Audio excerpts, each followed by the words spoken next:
ಎಲ್ಲರಿಗೂ ಬೆಳಗಿನ ಶುಭೋದಯ. Welcome to day 15 of 75 days study challenge. ಇವತ್ತು ಬೆಳಗ್ಗೆ ಎದ್ದು ಸ್ವಲ್ಪ ಕೆಲಸಗಳೆಲ್ಲ ಮಾಡಿ ಓದ್ಕೊಳಕ್ಕೆ ಕೂತ್ಕೊಳ್ಳೋಣ ಅಂದ್ಕೊಂಡೆ. ಯಾಕೆಂದರೆ ನೆನ್ನೆ ಹಬ್ಬ ಇತ್ತಲ್ವಾ, ಸ್ವಲ್ಪ ಹಬ್ಬದ ಕೆಲಸಗಳೆಲ್ಲ ಹಂಗಂಗೆ ಸ್ವಲ್ಪ ಹಂಗಂಗೆ ಇತ್ತು. ಹಂಗಾಗಿ ಕೆಲಸ ಎಲ್ಲ ಮಾಡೋಣ ಅಂತ ಮಾಡ್ತಾಯಿದ್ದೆ. And thank you so much. ನೆನ್ನೆ ವೀಡಿಯೋಗೆ ತುಂಬ ಒಳ್ಳೆ ರೆಸ್ಪಾನ್ಸ್ ಬಂದಿದೆ. ಇದೇ ರೀತಿ ನಾನು ಕೂಡ ವೀಡಿಯೋನ ಮಾಡ್ತಾಯಿರ್ತೀನಿ. ನಿಮ್ಮೆಲ್ಲರ ಸಪೋರ್ಟ್ ಇದೇ ರೀತಿ ಇರಲಿ. ಇವತ್ತು ನಮ್ಮ ಟೈಮ್ ಟೇಬಲ್ ಪ್ರಕಾರ ಎನ್ವಿರಾನ್ಮೆಂಟ್ ಆ್ಯಂಡ್ ಸೈನ್ಸ್ನ ಮಾಡಬೇಕು. ಆ್ಯಂಡ್ ಎನ್ವಿರಾನ್ಮೆಂಟ್ ಆ್ಯಂಡ್ ಸೈನ್ಸ್ 10 ಡೇಸ್ಗೆ ನಾನು ಹೇಳಿರೋದು ಶೆಡ್ಯೂಲ್ ಮಾಡ್ತೀನಿ ಅಂದ್ಬಿಟ್ಟು. ಸೊ ನಾನು ಯಾವುದೇ ರೀತಿಯಾದಂಥ ಇದಕ್ಕೊಂದು ಇಷ್ಟೇ ದಿನ ಅಂತ ಎನ್ವಿರಾನ್ಮೆಂಟ್ಗೆ ಸೈನ್ಸ್ಗೆ ಇಟ್ಕೊಂಡಿಲ್ಲ. ಯಾಕೆಂದರೆ ಎರಡೂ ಕೂಡ ಸ್ವಲ್ಪ ಲಿಂಕ್ ಆಗಿರುವಂತಹ ಸಬ್ಜೆಕ್ಟ್ ಆಗಿರುತ್ತೆ. ಯಾಕೆ ಅಂತಂದರೆ ನಾವು ನೆನ್ನೆ ಹೋದ್ವಾರ ಮುಗಿಸಿರೋದು ಬಂದ್ಬಿಟ್ಟು ಜಿಯೋಗ್ರಫಿ ಮುಗಿಸಿದ್ದೀನಿ. ಸೊ ಅವಾಗ ಹೆಂಗೆ ಅನಿಸುತ್ತೆ ಅಂದರೆ ಎಲ್ಲ ಏನೋ ಒಂದು ಕಡೆ ಕೋಯಿನ್ಸೈಡ್ ಆಗುತ್ತೆ ಅಷ್ಟೂ ಕೂಡ ಅಂತ ಅಂದ್ಬಿಟ್ಟು ಇವತ್ತು ನಮ್ಮ ಮನೇಲಿ ರಾಗಿ ರೊಟ್ಟಿ ಮಾಡಿದರು. ಸೊ ರಾಗಿ ರೊಟ್ಟಿ ತಿಂದು ಇನ್ನೂ ಕೆಲಸಗಳೆಲ್ಲ ನಡೀತಾನೆ ಇದೆ. ಸೊ ಟೆರೆಸ್ ಮೇಲೆ ಹೋಗೋಣ ಅಂತ ಹೋಗ್ತಾ ಇದ್ದೆ. ಆವಾಗ ಮೋಡ ನೋಡಿದೆ, ತುಂಬ ಚೆನ್ನಾಗಿದೆ. ಆ್ಯಂಡ್ ಮಳೆ ಅಂತೂ ಸರಿಗೆ ಬರುತ್ತೆ ಅಂದ್ಕೊಂಡೆ. ಅಷ್ಟೊಂದು ಮಳೆ ಬರಲಿಲ್ಲ, but it is okay as it is. ಸ್ವಲ್ಪ ಬಂದುಬಿಟ್ಟು ಹೋಯಿತು. ಸೊ ಈವ್ನಿಂಗ್ 7 o'clock ನಾನು ಓದೋದಕ್ಕೆ ಕೂತ್ಕೊಂಡೆ. ಸಾರಿ ಲೇಟ್ ಆಗ್ತಿದೆ ಅಂತ ಅಂದ್ಕೋಬೇಡಿ. ಯಾಕೆ ಅಂತ ಅಂದರೆ ನಾನು ಬರೀ ಓದ್ಕೊಂಡು ಬರೀ ಒಂದು ರೂಮಲ್ಲಿ ನಾನೇ ಎತ್ಕೊಂಡು ಓದೋದಾದರೆ 12 hours ಏನಪ್ಪ, ಇಡೀ 20 hours ಓದ್ಕೊಂಡು 4 hours ನಿದ್ದೆ ಮಾಡ್ಬೋದು. ಬಟ್ ಏನಂತ ಅಂದರೆ ನಾನು ಫ್ಯಾಮಿಲಿ ಜೊತೆ ಇರೋದ್ರಿಂದ ನಾನು ಎಲ್ಲ ಕೆಲಸಗಳನ್ನ ಮುಗಿಸ್ಕೊಂಡು ನಾನು ಓದ್ಕೊಳ್ಳೋದಕ್ಕೆ ಅಂತ ಬರಬೇಕು. ಯಾಕೆ ಅಂದರೆ ನಿಮಗೆ ಗೊತ್ತು, ಮನೇಲಿ ಅಂತ ಇರಬೇಕಾದ್ರೆ ನಾವು ಒಬ್ರಿಗೆ ಆಗಬೇಕು ಆ್ಯಂಡ್ ಅವರು ನಮಗೆ ಈಕ್ವಲಾಗಿ ಆಗ್ತಾರೆ ಅಂತ. ಸೊ ದೊಡ್ಡ ಮಾತಂತ ಅಲ್ಲ, ಆ್ಯಕ್ಚುಲಿ ಎಲ್ಲರಿಗೂ ಅನ್ವಯ ಆಗುತ್ತೆ. ಯಾಕೆಂದರೆ ಆಫ್ಟರ್ 20+ ನಾವು ಈ ಫೀಲ್ಡಿಗೆ ಬರೋದು. ಸೊ ಆವಾಗ ನಮಗೆ ಆಚೆ ಕಡೆ ಹೋಗಿ ನಾವು ಮಾಡಬೇಕಾ ಅನ್ನೋವಂಥ ಕೆಪಾಸಿಟಿ ನಮಗೆ ಬರಬೇಕು ಅಂದರೆ ಫಸ್ಟ್ ನಮಗೆ ಮನೇಲಿ ಅಟ್ಲೀಸ್ಟ್ ಒಂದು ಸ್ವಲ್ಪ ಮ್ಯಾನೇಜಿಂಗ್ ಕೆಪಾಸಿಟಿ ಬರಬೇಕು. ಸೊ ಮನೆ ಮ್ಯಾನೇಜಿಂಗ್ ಕೆಪಾಸಿಟಿ ಬಂದರೆ ಆಬ್ವಿಯಸ್ಲಿ ಆಚೆ ಕಡೆ ಹೋದ್ಮೇಲೆ ಮ್ಯಾನೇಜಿಂಗ್ ಕೆಪಾಸಿಟಿ ಬರುತ್ತೆ ಅನ್ನೋ ನಂಬಿಕೆ ನನಗೆ. ಸೊ ಇವತ್ತು ನಾನು ಓದ್ತಿರೋ ಅಂಥದ್ದು ಬಂದುಬಿಟ್ಟು ಎನ್ವಿರಾನ್ಮೆಂಟ್, ಶಂಕರ್ IAS ಅಕಾಡೆಮಿ ಅಂದ್ಬಿಟ್ಟು ಅವ್ರ ಬುಕ್ ತುಂಬಾ ಚೆನ್ನಾಗಿದೆ ಎನ್ವಿರಾನ್ಮೆಂಟ್ದು.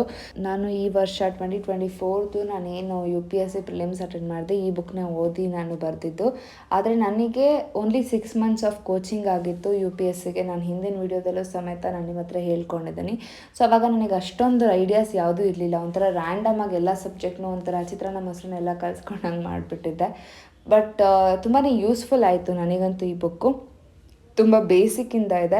ಆ್ಯಂಡ್ ಮೊನ್ನೆ ನಾನು ನಿಮಗೆ ಹೋದ ವೀಡಿಯೋಸಲ್ಲಿ ಜಿಯೋಗ್ರಫಿ ಸೀರೀಸ್ ಮಾಡಬೇಕಾದ್ರೆ ಜಿಯೋಗ್ರಫಿಯಲ್ಲಿ ನಾನು ಹೇಳಿದ್ದೆ ಆ ಬುಕ್ನ ರೆಫರ್ ಮಾಡಿ ತುಂಬಾ ಚೆನ್ನಾಗಿದೆ ಅಂತ. ಸೊ ಅದನ್ನು ಒಂದು ಟೈಮ್ ನೀವು ಎನ್ವಿರಾನ್ಮೆಂಟ್ ನೋಡ್ಕೊಬಿಟ್ರೆ ಈ ಬುಕ್ ನಿಮಗೆ ಫುಲ್ ಈಸಿ ಆಗುತ್ತೆ. ಏನಿಲ್ಲ, ತುಂಬ ಬೇಸಿಕ್ ಇದೆ. ಬಯೋಟಿಕ್ ಏನೂ ಹೊಸ್ದಾಗೇನೂ ಇಲ್ಲ, ಬಟ್ ಇರೋದನ್ನೇ ಸ್ವಲ್ಪ ಎನ್ಲಾರ್ಜ್ ಮಾಡಿದ್ದಾರೆ. So NCERT must. NCERT ಇಲ್ಲ ಅಂದರೂ ಶಂಕರ್ IASಗೆ ಡೈರೆಕ್ಟಾಗಿ ನೀವು ಆಥರ್ ಬುಕ್ಕಿಗೆ ಹೋದರೂ ನಿಮಗೆ ಅರ್ಥ ಆಗುತ್ತೆ. ನಾನೇನು ಇದಕ್ಕೆ NCERTನೇ ರೆಫರ್ ಮಾಡಿ ಅಂತ ನಾನು ಹೇಳಲ್ಲ.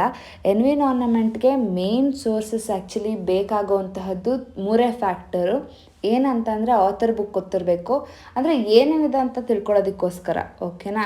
ನೆಕ್ಸ್ಟ್ ಬಂತು ಅಂತ ಅಂದರೆ ನಿಮಗೆ ಕರೆಂಟ್ ಅಫೇರ್ಸ್, ತುಂಬಾ ಕರೆಂಟ್ ಅಫೇರ್ಸು ಇದರಲ್ಲಿ ಇದಾಗುತ್ತೆ. ಲೈಕ್ ಈಗ ಫೌನಾ, ಸೊ ಅವೆಲ್ಲ ಇವಾಗ ಯಾವ್ದು ಸಿಕ್ಕಿದೆ ಅಂತ, ಫ್ಲೋರಾ ಫೌನಾ ಎಲ್ಲ ತುಂಬಾ ಮ್ಯಾಟ್ರ್ ಆಗುತ್ತೆ. ಆ್ಯಂಡ್ ಕರೆಂಟ್ ಅಫೇರ್ಸ್ ಆದಮೇಲೆ ಸ್ವಲ್ಪ ಪ್ರೀವಿಯಸ್ ಇಯರ್ ಕ್ವೆಶ್ಚನ್ ಪೇಪರ್ಸ್ನ ನೋಡ್ಕೊಬಿಟ್ಟು ಯಾವ ಥರ ಕ್ವೆಶನ್ಸ್ನ ಬಿಲ್ಡ್ ಮಾಡ್ತಾರೆ ಅನ್ನೋದು ಸ್ವಲ್ಪ ನೋಡ್ಕೊಳ್ಳಿ. ಯಾಕೆಂದರೆ ನಮಗೆಲ್ಲದೂ ಗೊತ್ತಿರುತ್ತೆ. ಸ್ಟೇಟ್ಮೆಂಟ್ ಓರಿಯೆಂಟೆಡ್ ಕೊಟ್ಬಿಟ್ಟು ಮಾಡಿ ಅಂತ ಅಂದರೆ ಅಲ್ಲೇ ಇದಾಗೋಗುತ್ತೆ. ಆ್ಯಂಡ್ ಯಾವತ್ತಿಗೂ ಕೂಡ ಟ್ರಿಕ್ಸ್ ಅದು ಇದು UPSCದು ಎಲಿಮಿನೇಷನ್ ಟೆಕ್ನಿಕ್ಸ್ ಅದು ಇದು ಅಂತ ಹೇಳ್ತಾರೆ. ನನಗೆ ಅದೆಷ್ಟು ಮಟ್ಟಿಗೆ ಯೂಸ್ ಆಗುತ್ತೆ ಅಂತ ನನಗೆ ಗೊತ್ತಿಲ್ಲ. ಬಟ್ ನಾನು ಹೇಳೋದೇನು ಅಂತಂದರೆ ಅವು ಯಾವುದೇ ಸಬ್ಜೆಕ್ಟಿಗೆ ನೀವು ಯೂಸ್ ಮಾಡಿದ್ರು, ಜಿಯೋಗ್ರಫಿ, ಎನ್ವಿರಾನ್ಮೆಂಟ್ ಆ್ಯಂಡ್ ಸೈನ್ಸ್ ಇವು 3ಕ್ಕೂ ಕೂಡ ಪ್ಲೀಸ್ ಆ ಎಲಿಮಿನೇಷನ್ ಟೆಕ್ನಿಕ್ಸ್ನ ಯೂಸ್ ಮಾಡಬೇಡಿ. ಬೇಕು ಅಂತ ಈ ಒಂದು ಸಬ್ಜೆಕ್ಟ್ಸ್ಗಳಲ್ಲಿ ಬೇಕಂತ ಅವರು ಮೀನ್ಸ್ ಕ್ವೆಶ್ಚನ್ ಪೇಪರ್ನ ಬಿಲ್ಡ್ ಮಾಡಿರ್ತಾರೆ ಕನ್ಫ್ಯೂಷನ್ ಆಗಲಿ ಅಂತ. ಯಾಕೆಂದರೆ ನಾನು ತುಂಬ ಪ್ರೀವಿಯಸ್ ಕ್ವೆಶ್ಚನ್ ಪೇಪರ್ಸ್ನ ನೋಡಿ ಹೇಳ್ತಿದ್ದೀನಿ. ನಿಮಗೆ ನಾನಿವಾಗ ತೋರಿಸ್ತಿರೋದು ಶಂಕರ್ IAS ಅಕಾಡೆಮಿದು ಎನ್ವಿರಾನ್ಮೆಂಟ್ ಬುಕ್. ಸೊ ಅದರಲ್ಲಿರುವಂಥ ಕಂಟೆಂಟ್ಸ್ ಏನೇನೆಲ್ಲ ಇದ್ರಲ್ಲಿ ಕವರ್ ಆಗಿದೆ ಅಂತ. ಸೊ ಇದನ್ನು ನಾನು ಆಲ್ರೆಡಿ 2 times ಓದಿದ್ದೀನಿ. UPSCಗೆ 2 times ಓದಿದ್ದೀನಿ ಆ್ಯಂಡ್ KSಗೆ 1 time ಓದಿದ್ದೀನಿ. ಸೊ ನನಗೆ ಈ ಬುಕ್ಕು 3 times ರಿವಿಷನ್ ಆಗಿದೆ. ಆ್ಯಂಡ್ ನಾನು ನನ್ನ ವಿಡಿಯೋ ಎಂಡಿಂಗಲ್ಲಿ ನಾನು ಮಾಡಿರೋಂಥ ನೋಟ್ಸ್ನ ಸ್ವಲ್ಪ ತೋರಿಸ್ತಾ ಬರ್ತೀನಿ. ಅಂದರೆ ನಾನು ಕಂಪ್ಲೀಟಾಗಿ ತೋರಿಸಿಲ್ಲ, ಜಸ್ಟ್ ಹಂಗೆ ಪೇಜಸ್ನ ಟರ್ನ್ ಮಾಡ್ಕೊಂಡು ಹೋಗಿದ್ದೀನಿ. ಸೊ ನಾನು ಯಾವ ಥರ ನೋಟ್ಸ್ ಮಾಡಿದ್ದೀನಿ ಅಂತ ತೋರಿಸ್ತೀನಿ. ಆ್ಯಂಡ್ ಈ ಟೆಕ್ಸ್ಟ್ ಬುಕ್ಕಲ್ಲಿ ಪ್ರೀವಿಯಸ್ ಇಯರ್ ಕ್ವಶನ್ ಪೇಪರ್ಸ್ನ ಕೊಟ್ಟಿದ್ದಾರೆ. ಸೊ ನೀವು ಈ ಬುಕ್ನ ಪರ್ಚೇಸ್ ಮಾಡಿದ್ರೆ ಡೆಫಿನೆಟ್ಲಿ ನಿಮಗೆ ಯಾವುದೇ ಕಾರಣಕ್ಕೂ ಲಾಸ್ ಆಗಲ್ಲ. ಆ್ಯಂಡ್ ಇದರಲ್ಲಿ MRP ಇದರಲ್ಲಿ ಕಾಣಿಸ್ತಾ ಇಲ್ಲ, MRP ಎಷ್ಟಿದೆಯೋ ಗೊತ್ತಿಲ್ಲ, ಬಟ್ ನನಗೆ ಅನಿಸುತ್ತೆ ಇದೆಲ್ಲ ನಿಮಗೆ ಅಮೆಝಾನಲ್ಲೆಲ್ಲ ಸಿಗುತ್ತೆ ಅಂತ. ನಾನು ಇಲ್ಲೇ ತೊಗೊಂಡಿದ್ದು. ಸೊ ನೀವು ಎಲ್ಲೋದ್ರೂ ಈ ಬುಕ್ ನಿಮಗೆ ಸಿಗುತ್ತೆ. ಸೊ ಇದರಲ್ಲಿ ಯಾವ್ಯಾವ ಥರ ನೀಟಾಗಿ ಕೊಟ್ಟಿದ್ದಾರೆ ನೀವೇ ನೋಡಿ, ಒಂದು ಸಲ ನೋಡಿದ್ರೆ ಸಾಕು, ಫುಲ್ ಕಂಪ್ಲೀಟಾಗಿ ಅರ್ಥ ಆಗುತ್ತೆ. ಸೊ ನಾನಿಲ್ಲಿ ಎಲ್ಲದನ್ನೂ ಹೈಲೈಟ್ ಮಾಡಿದ್ದೀನಿ ನೋಡಿ, ಏನು ಇಂಪಾರ್ಟೆಂಟ್ ಅಂತ ನನಗೆ ಅನಿಸಿದೆ ಅದೆಲ್ಲ. ಸೊ ಒನ್ ವರ್ಡಲ್ಲಿ ನೀವು ಇದೇ ಥರ ಅಂಡರ್ಲೈನ್ ಮಾಡ್ಕೊಳ್ಳಿ. ನನಗೆ ಯೂಶ್ವಲಿ ನಾನು ಹೇಳೋದಲ್ಲ, ನನಗೆ ಈ ಥರ ಕಲರ್ಫುಲ್ ಆಗಿದ್ದರೆ ಓದೋದಕ್ಕೆ ತುಂಬಾ ಖುಷಿಯಾಗುತ್ತೆ ಅಂತ ನಾನು ಈ ಥರ ಮಾಡ್ಕೊತಿರ್ತೀನಿ. ಯೂಶ್ವಲಿ ಎನ್ವಿರಾನ್ಮೆಂಟಲ್ಲಿ 10 to 15 ಕ್ವೆಶನ್ಸ್ UPSCಯಲ್ಲಿ ಬರುತ್ತೆ. ಆ್ಯಂಡ್ KPSCಯಲ್ಲಿ ಅಂತೂ ಪೇಪರ್ 2 ನಿಮಗೆ ಎನ್ವಿರಾನ್ಮೆಂಟ್ ಮೇಲೆ ಜಾಸ್ತಿ ಕ್ವೆಶನ್ಸ್ ಇದ್ದೇ ಇರುತ್ತೆ.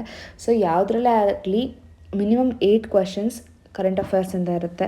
ಸೊ ಆದಷ್ಟು ನೀವು ಎನ್ವಿರಾನ್ಮೆಂಟ್ ನೀಟಾಗಿ ಓದ್ಕೊಂಡು ನಿಮ್ಮ ಒಂದು, ನಾನು ಹೇಳ್ತೀನಲ್ವ, ಈಸಿ ಸಬ್ಜೆಕ್ಟಲ್ಲಿ ಸ್ಕೋರ್ ಮಾಡಿಕೊಂಡು ಇದು ಮಾಡ್ಕೋಬೋದು ಅಂತ. ಸೊ ಆ ಥರ ಎನ್ವಿರಾನ್ಮೆಂಟ್ ಒಂದು ಸಬ್ಜೆಕ್ಟ್ ಆಗಿರುತ್ತೆ. ಆ್ಯಸ್ ಯೂಶ್ವಲ್ ನಾನು ಹೇಳ್ದಂಗೆ ಜಿಯೋಗ್ರಫಿ ಕೂಡ ಅದೇ ಥರ ಒಂದು ಸಬ್ಜೆಕ್ಟ್ ಆಗಿತ್ತು. ಸೊ ಇದು ನಾನು ಮಾಡಿರೋಂಥ ನೋಟ್ಸು. ಸೊ ನೀವು ಇದೇ ರೀತಿ ನೋಟ್ಸ್ ಮಾಡ್ಕೊಳ್ಳಿ.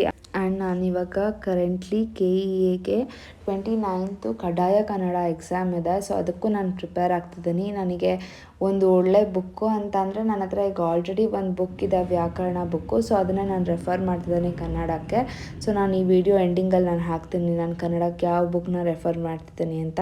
ಸೊ ಆ ಬುಕ್ನ ರೆಫರ್ ಮಾಡಿಕೊಂಡು ನಾನು ಎನ್ವಿರಾನ್ಮೆಂಟ್ನ ಓದ್ತಾ ಇದ್ದೀನಿ. ಆ್ಯಂಡ್ ವಿತ್ ಇನ್ಕ್ಲೂಡಿಂಗ್ ಸೈನ್ಸ್ ಒಂದು 3 days ಆದಮೇಲೆ ನಾನು ಸೈನ್ಸ್ನ ತೊಗೊತೀನಿ. ನಾನು ಸೈನ್ಸ್ನ ತೊಗೋಬೇಕಾದ್ರೆ ನಿಮಗೂ ಹೇಳ್ತೀನಂತೆ. ನೀವು ನಂತರ ಈ ಥರ ಓದ್ತಾ ಇದ್ದರೆ ಏನೋ ಒಂಥರ ಗ್ಲ್ಯಾನ್ಸ್ ಮಾಡ್ದಂಗೆ ಆಗುತ್ತೆ. ಸೊ ಫಸ್ಟ್ ನೀವು ಗ್ಲ್ಯಾನ್ಸ್ ಮಾಡಿ ಒಳಗಡೆ ಹೋದರೆ ಆ ಸಬ್ಜೆಕ್ಟ್ ಇನ್ ಡೆಪ್ತ್ ನಿಮಗೆ ನೀಟಾಗಿ ಅರ್ಥ ಆಗುತ್ತೆ. ಯಾಕೆಂದರೆ ಒಂದ್ಸಲ ನೀವು ಆ ಸಬ್ಜೆಕ್ಟ್ನ ನೋಡಿದಾಗ ಕಂಪ್ಲೀಟಾಗಿ ಇದರಲ್ಲಿ ಏನೋ ಇದೆ ಅನ್ನೋದಾದರೂ ನಿಮಗೆ ಗೊತ್ತಾಗುತ್ತೆ. ಕಂಪ್ಲೀಟಾಗಿ ಗೊತ್ತಾಗಲಿಲ್ಲ ಅಂದರೆ ಏನೋ ಇದೆ ಅಂತನಾದ್ರೂ ಗೊತ್ತಾಗುತ್ತಾ. ಸೊ ನೆಕ್ಸ್ಟ್ ಹೋಗ್ತಾ ನಿಮಗೆ ಅದು ಫ್ಯಾಮಿಲಿಯರ್ ಆಗ್ತಾ ಹೋಗುತ್ತೆ. ಮೇನ್ ನಮಗೆ ಆ ಸಬ್ಜೆಕ್ಟ್ ಮೇಲೆ ಇಷ್ಟ ಆಗಬೇಕು. ಆ್ಯಂಡ್ ಆ ಸಬ್ಜೆಕ್ಟ್ ಮೊದಲು ನಮಗೆ ಫ್ಯಾಮಿಲಿಯರ್ ಅನಿಸ್ಬೇಕು. ಸೊ ನಾನು ಹೇಳಿದ್ನಲ್ವಾ ಕನ್ನಡ ಬುಕ್ಕು, ನಾನು ಇದೇ ಬುಕ್ನ ನಾನು ರೆಫರ್ ಮಾಡ್ತಿರೋದು. ಇದೇ ರೀತಿ ನಿಮ್ಮ ಸಪೋರ್ಟ್ ಸಾಯಿದೇವ್ಸ್ ಚಾನಲ್ ಮೇಲೆ ಸದಾ ಇರಲಿ. ನಮ್ಮ ಸ್ಟಡಿ ಬ್ಲಾಗ್ ನಿಮಗೆ ಇಷ್ಟ ಆಗಿದ್ರೆ ಲೈಕ್ ಮಾಡಿ, ಶೇರ್ ಮಾಡಿ, ಕಮೆಂಟ್ ಮಾಡಿ, ಸಬ್ಸ್ಕ್ರೈಬ್ ಆಗೋದನ್ನ ಮರಿಬೇಡಿ. Thank you.